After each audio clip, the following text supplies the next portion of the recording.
Dr. Sonia Tiwari from the Department of Community Medicine, Aurobindo Medical College, Indore.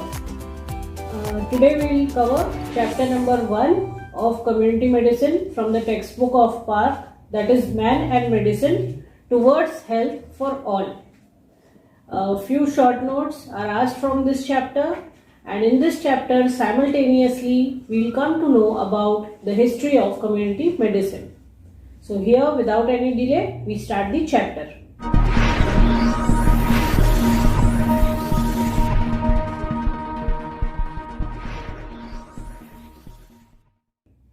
Medicine in antiquity. Now, what was the primitive medicine about 500 BC? That was the supernatural theory of disease. What was the concept of disease in those times? Human sufferings were attributed to wrath of gods, the invasion of body by the evil spirits, and influence of planets and stars. Appeasing God by prayers, rituals, and sacrifices, driving out the evil spirits by witchcrafts and other cruel means. Now, what was the medicine in the prehistoric time? So, it was intermingled with superstition, religion, magic, and other things. Then herbs and drugs were also included, and stone and instruments were also included. So, this was all about the primitive medicine. That was the medicine in antiquity. Then Indian medicine, that is the Ayurveda and the Siddha system. Ayurveda means knowledge of life or knowledge of prolonging life. Mythological figures like sages and seers, schools of medicine and public hospital, Shushrut, the father of Indian surgery. Then Tridosha was also involved in the medicine. As we all know, it was the theory of disease. Disease was explained, that is the disturbance of equilibrium of the three humors or the doshas. That is, Vat means wind, Pith means gall, and Kapha means mucus. Then hygiene, sanitation, engineering, Unani Tib, and homeopathy. All these were included.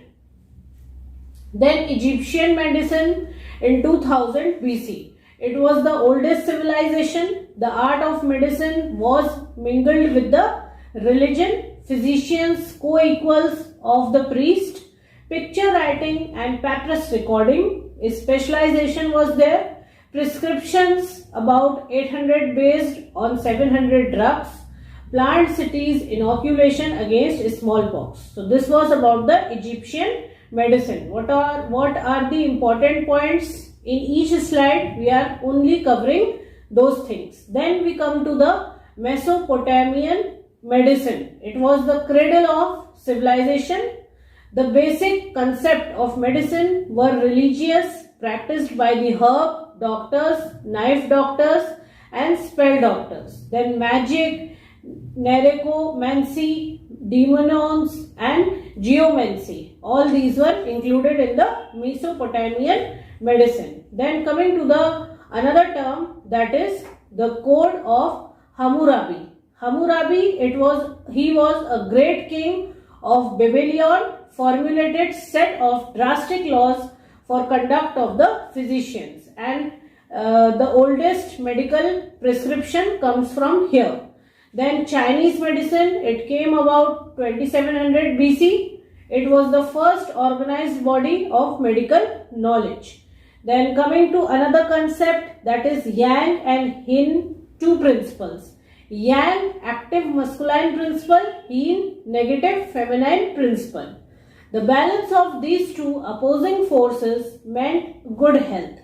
Hygiene, dietetics, hydrotherapy, massage, drugs, all were used by the physicians, early pioneers of immunization and acupuncture. So try to remember the important point of each term which we are using here, or each type of medicine which we are using here. Then Greek medicine, civilizers of the ancient world, they taught man to think why and how. Then something called Asclepius bore two daughters, Hygeia, that is the goddess of health, Panacea, goddess of medicine. Dynasty of healers, curative medicine. Hygienist, that is the preventive medicine, the concept of preventive medicine. Now Greek medicine, we are continuing here, that is Hippocrates was known as the father of medicine. This is often asked in the pre-PG. Hippocrates was also an epidemiologist. The book Corpus Hippocraticum, 72 volume, gave the classification of disease, introduced clinical methods in medicine. Greeks believe matter made up of 4 elements, that is the earth, the air, the water, the fire, represents in the body as 4 humors: phlegm, yellow, bile, blood, black, bile. Alexandria, huge museum, first university in the world. Hippocrates, schools and libraries. So this was about the Greek medicine. That is, the main focus was on the Hippocrates, and what all books and what all theory was given in his time are covered in it. Then coming to the next, that is the Roman medicine. It was more powerful and practical minded than the Greeks. Sense of sanitation was there. Public health awareness, that is the bath, the sewers, the roads, the pure water concept, the hospitals and the malaria treatment came at the Roman time.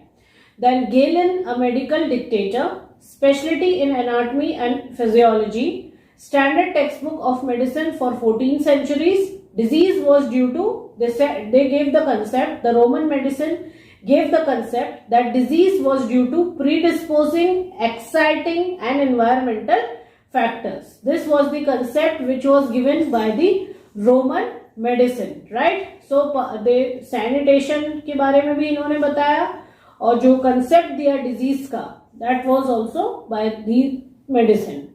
During the Middle Ages, with the fall of Roman Empire, the dark ages of medicine began.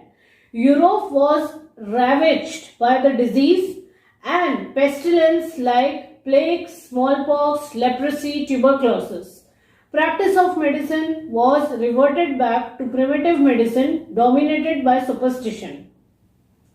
Then coming to the another concept known as the Unani system of medicine. Once Europe was passing through dark ages, Arabs stole the march over the rest of the civilization and preserved the ancient knowledge. Pioneers in the field of pharmacology introduced number of drugs, herbal and chemical, invented the art of prescription writing. So it is asked in the pre-PG question and you should have the knowledge. Unani system of medicine gave the art of prescription writing and also introduced number of drugs, different types of drugs that can be herbal or chemical. Now coming to the revival of medicine. This was an age of individual scientific endeavor, right? Now Paracelsus revived medicine, attacked superstition and helped medicine turn towards the rational research. Then Fractorius, theory of contagion, transfer of infection via minute invisible particles and explain the cause of epidemics. Then Andreas Vesalius, he was the first man of modern science, raised the study of anatomy. Ambrose Pare, father of surgery. Thomas Sydenham, true clinical methods and circulation of blood, microscope and vaccination of smallpox. All this was considered to be the revival of medicine. Then sanitary awakening. ठीक है, ये एक दो बार viva में भी पूछा है, short note में भी पूछा गया है. It took कब हुआ था? It took place in England and spread to other countries. Era of public health, behavior modification of the people. Great cholera epidemic of 1832. Edwin Chadwick, a landmark in the history of public health in Great Britain, report on sanitary conditions of the laboring population led to improve the housing and the working condition. New things began to happen and new thinking occurred. That is, the state has a direct responsibility for the health of the people. That is, Edwin Chadwick, who gave the concept that the public health conditions are also indirectly related to the sanitary condition, and the housing and the working condition of the people should improve. So therefore new thinking started in the people that the state has the direct responsibility for the health of the people, because if they will build nicely, they will provide clean sanitation, so that will indirectly help the people. Now, rise of public health. This is very important. John Snow, epidemiology of cholera. Cholera is also called the father of public health. Appeared repeatedly in the Western country. This question is very important for pre-G point of view.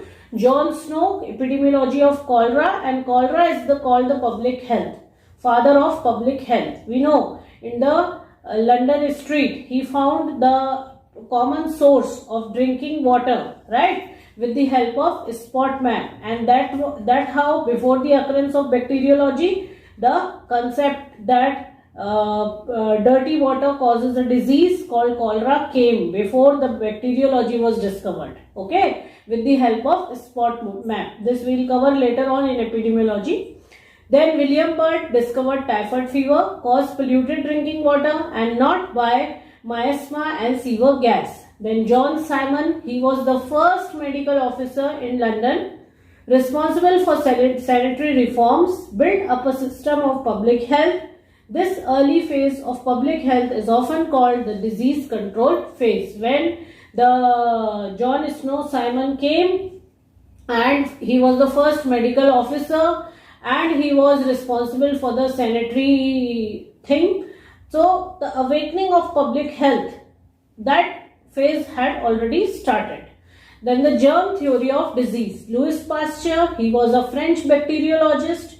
He advanced the germ theory of disease, demonstrated presence of bacteria in the air. That is Louis Pasteur. Then Robert Koch came. Golden age of bacteriology, that is anthrax was caused by the bacteria.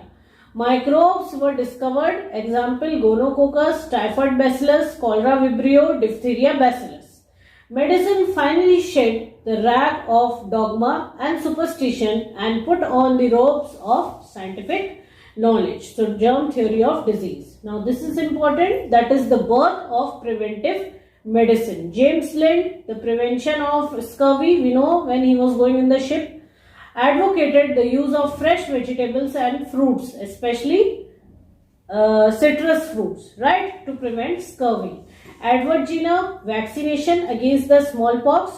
Then later part of 19th century, discoveries in the preventive medicine, example anti-rabies treatment, the cholera vaccine, the concept of antiseptics and disinfectant. Then you have yellow fever prevention, water purification, pasteurization of the milk, protection of food, proper disposal of sewage and destruction of the insects. All these came.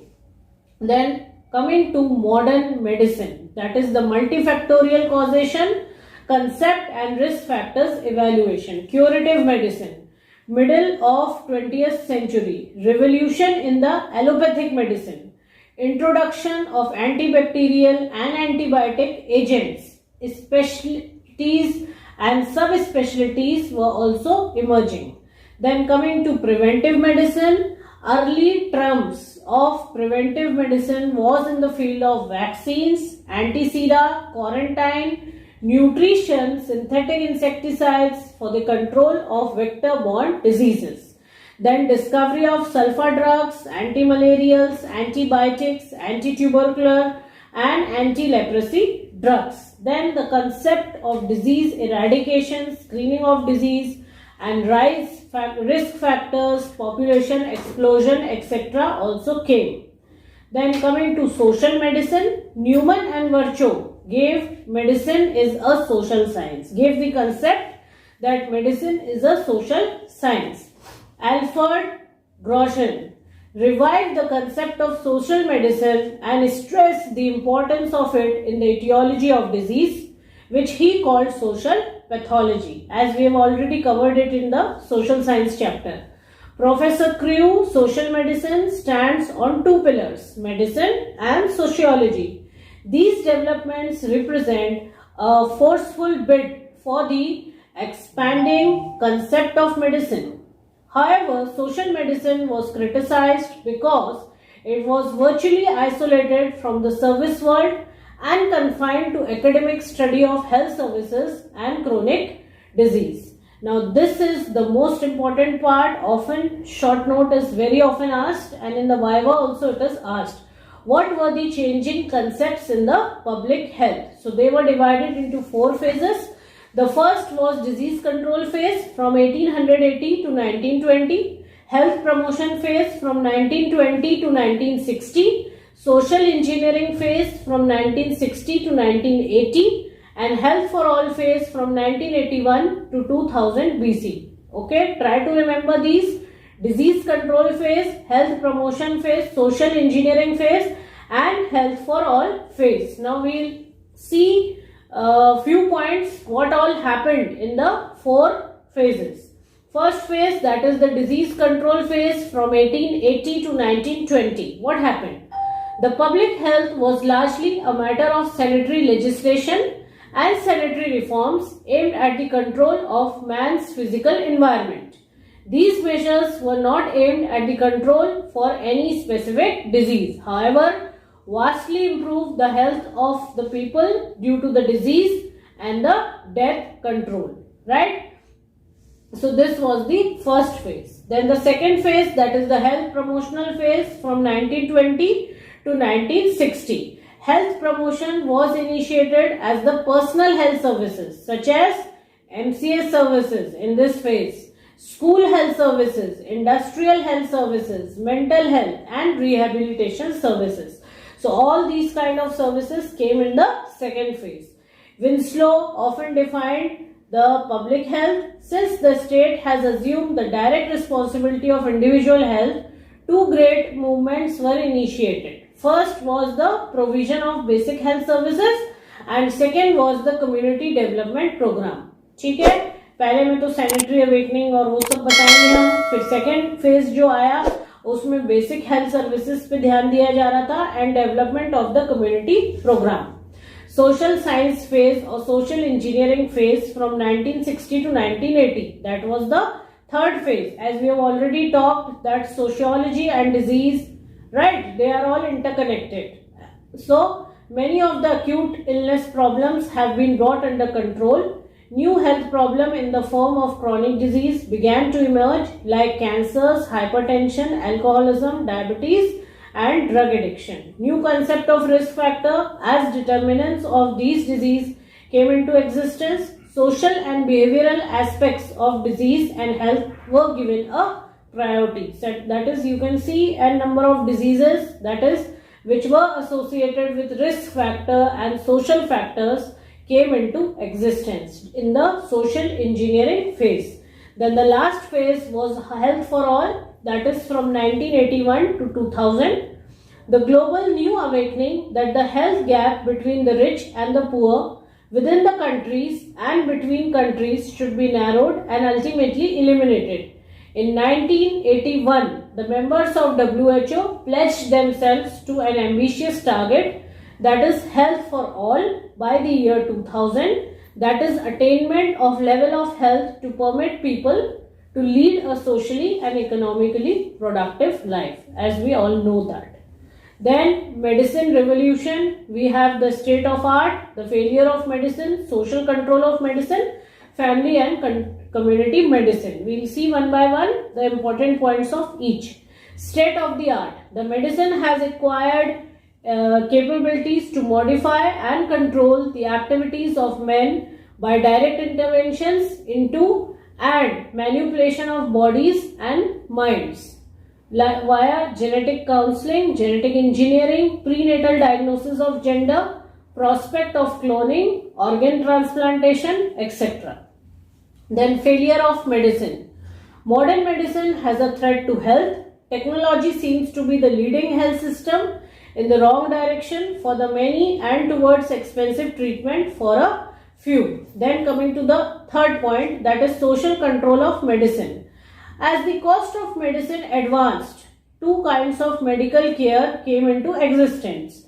One for the rich, the other for the poor. Gap between rich and poor was developed.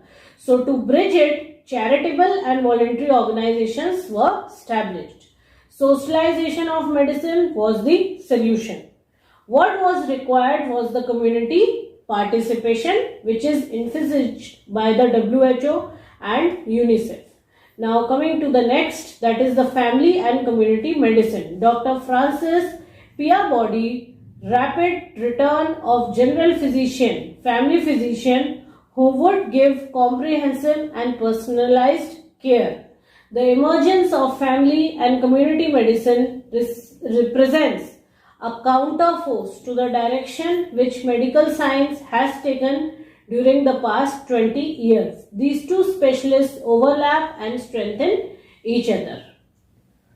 Then health care for all, that is the health for all. 30th World Health Assembly resolved in May 1977 the main social target of government and WHO in the coming decades should be the attainment by all citizens of the world by the year 2000 of the level of health that will permit them to lead a socially and economically productive life.